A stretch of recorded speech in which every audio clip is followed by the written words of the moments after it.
So, a lot of you will probably remember that back in April, I uploaded a video called Search for a Day with SpongeBob SquarePants. Well, at the time, it was just simply us showcasing the information we had at the time. Suffice to say, they're extremely outdated. So much so that I felt it needed to be clarified. So I've unlisted the original video, and am making this one to hopefully clear some people's names, and clarify any misinformation.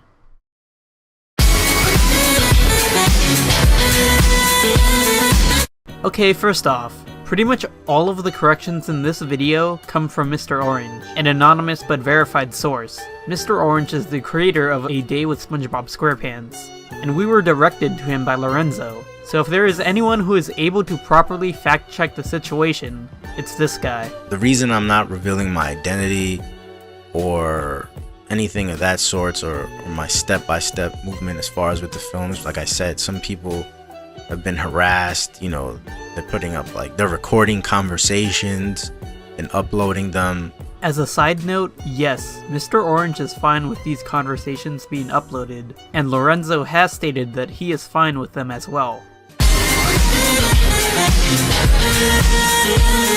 So in my first video, a lot of the information about them was speculation. Theories about them being a front for money laundering or a prostitution ring. While it was representative of what we knew at the time, in reality, they were simply just a distribution company. They were saying that Reagal was like money laundering, it wasn't a real company, and it was a prostitution ring, or just a bunch of crazy stuff. And then, you know, it's attached, you know, to, you know, these people have, you know, they don't even have any knowledge really of what's going on with the actual film itself. This is a really good reason as to why many of the figures associated with their films denied involvement. Any employee they've contacted affiliated with them seems to not exist, deny any knowledge of A Day with SpongeBob, or be in prison. They didn't produce the film, they simply distributed it. You know, so, you know, that's why I'm trying to clear everything up. Reagal Films actually is just a distribution company. Different people or editors or producers, they make films, you know, low quality, low budget, and they need somebody to sell it, so Reagal distributes them, and they get their commission for it, and they distribute a lot of films. They were a little more involved, I guess, like on the higher end titles or like the real documentaries, but nothing where they were actually producing anything. Now, in regards to Regal's multiple addresses and locations, Mr. Orange had this to say. So that's that. I mean, it's just a distribution company. MVD is the same thing. It's just, you know, they sell DVDs. Of course, as everybody knows, the DVD business is pretty much done. I mean, some people still do buy DVDs, but for the most part, everybody's pretty much moved on. I mean, the reason all those addresses pop out and there's nothing there is because my assumption is they haven't been making that much money anymore. You know, since DVD sales are been down, you know, for the last I don't know how many years. They had to minimize and relocate and basically let go a lot of the people that were affiliated with the company that were working, because they probably couldn't afford to pay the majority of the people in the company anymore. You know, like I said, they probably had to downsize, and different editors, different producers, different distributors, shipping addresses. I mean, you know, it was basically a declining business, and the majority of people just moved on. Some of you may remember that in my first video, we mentioned a review that may have hinted that there was some kind of prostitution ring at an address associated with the Reagal Films. Well, as it turns out, the review apparently was posted after the address was found in a 4chan thread. Still, Mr. Orange stated this in an exchange we've had over email. It's a regular apartment building with several apartments. The person that reviewed screeners and content used to live in the building, but the neighborhood is mainly Asian. So it's not far-fetched that one of the apartments could have been used for massages and illegal activity. He also commented on the money laundering theory. Money laundering is also crazy. A lot of the editors and producers of these low-quality, horrible films used different names, but Reagal just wouldn't distribute them. As well, I'm pretty sure the makers of those films wouldn't want anyone to find them since the material was so bad. So that's what Lorenzo Holley does. And there is no prostitution ring, there is no money laundering or some type of Illuminati or conspiracy or anything like that. Guys, I really am just going to put this bluntly, stop harassing Lorenzo Holley. While at the time the video was accurate to how we viewed the situation, in the end there were some extremely dangerous accusations. Things like these can ruin someone's entire lives and reputation, and we should have been more careful when we made those large claims. You know, which to me was a little low blow, especially with Lorenzo Holley. He's a good guy, and you know, he was just really trying to help, you know, get the film out there and helping me develop the film, you know, and reaching out and actually speaking to the people. And then, you know, next thing you know, it's like all over the internet, and you know, it's like still unclear. Like somehow it still seems like the questions weren't being answered.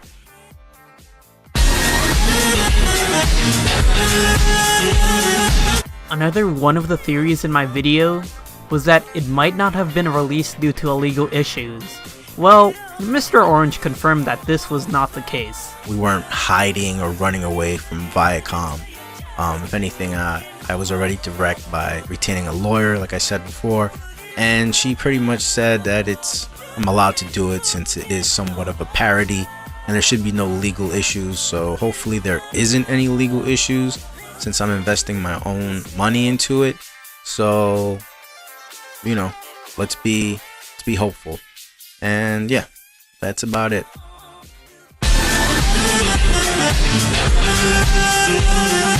Okay, so this is the real big one. Why did they never release A Day with SpongeBob SquarePants? Well, here it is. It all began when Mr. Orange came up with an idea for a film, a Larry David-esque mockumentary about SpongeBob SquarePants. I wanted to do something that was for kids and adults.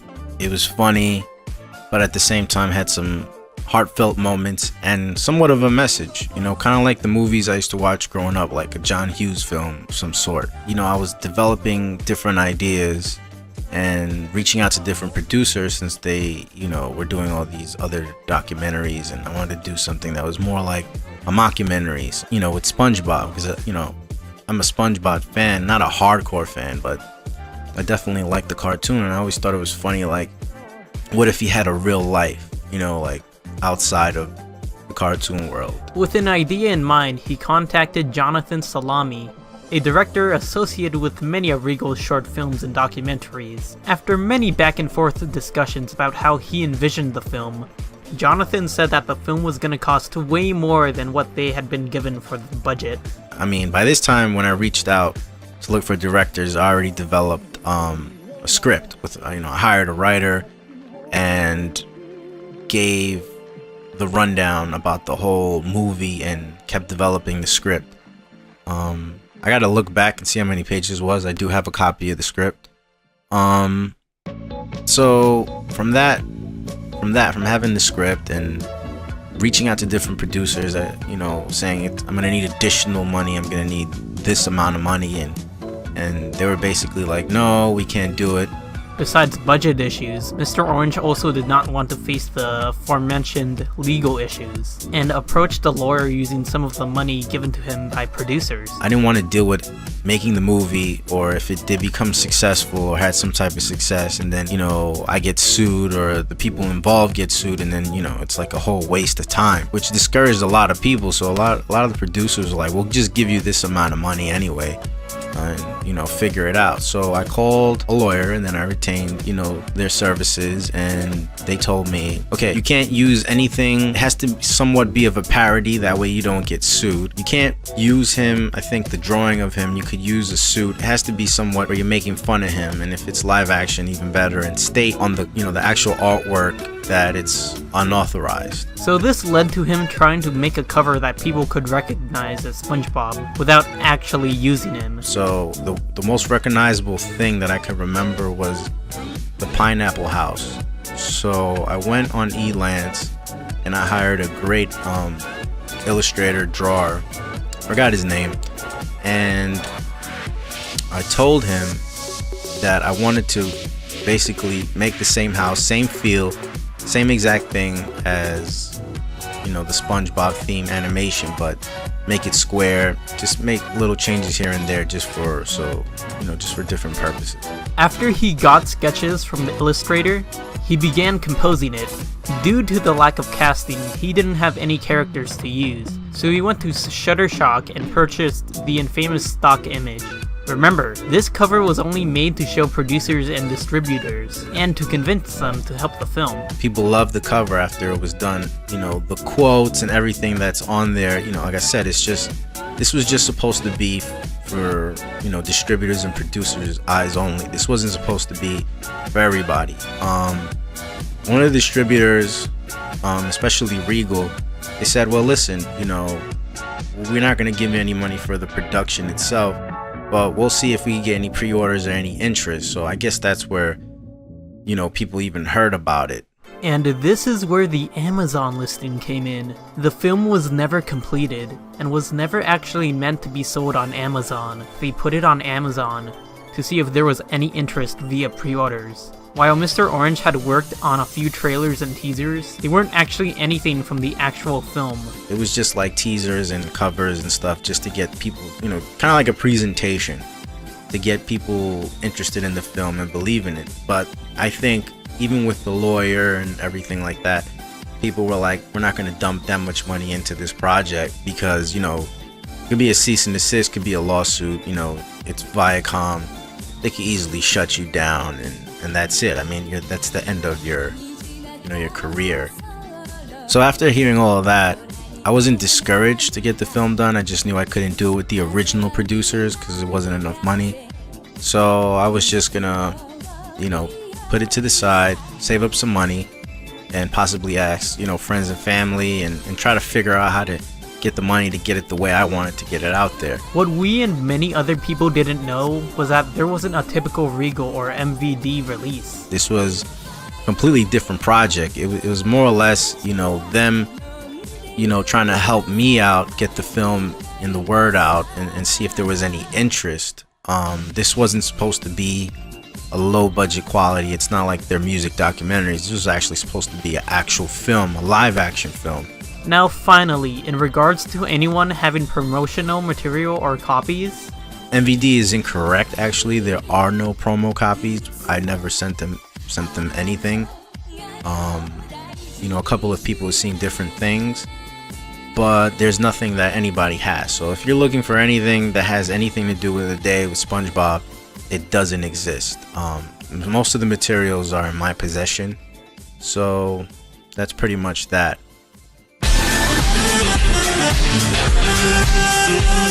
With the sudden interest in the film, I think now most of you can understand why it's going to be crowdfunded.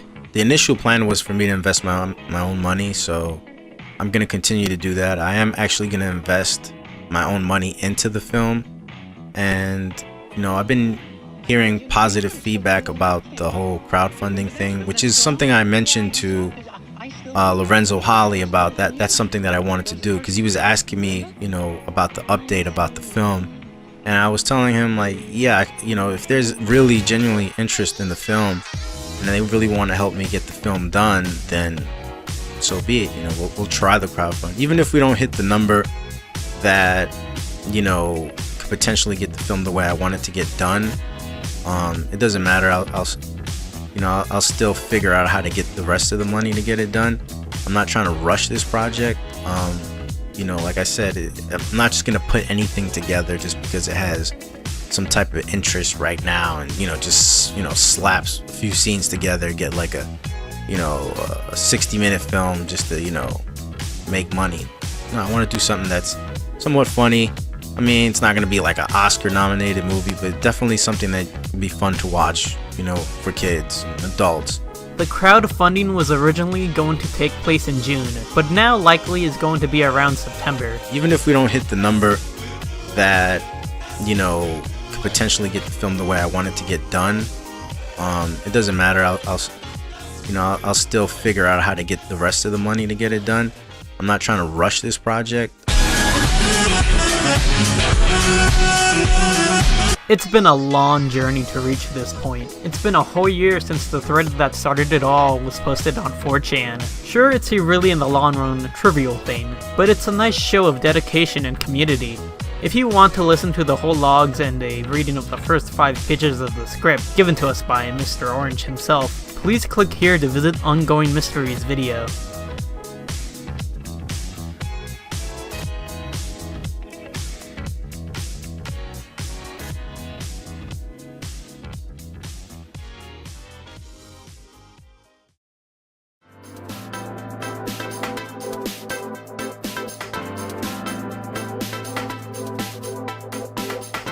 Hi, I'm Zeepsterd. I make videos about history and stuff. My most recent video edited by Bedhead Bernie. If you want, you could check it out.